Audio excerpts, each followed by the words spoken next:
இந்த பக்கம் மேல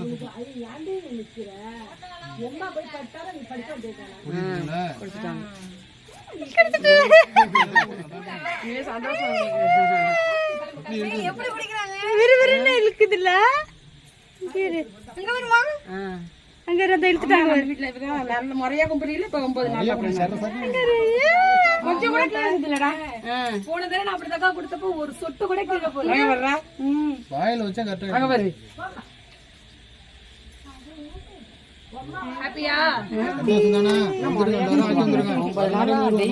டெய்லி அர்த்தல பாத்து எத்தனை பேர் வராங்களோ வருகின்ற செவ்வாய்க்கிழமை இப்ப நோன்பு நடந்து கொண்டு இருக்கிறது. வராகி ஆஷாட நவராத்திரி நடந்து கொண்டிருக்கு. இன்னும் சொச்சம் 4 நாள் இருக்கிறது. செவ்வாய்க்கிழமை பூர்த்தியாக இருக்கிறது. அனைத்து வராகி பத்திர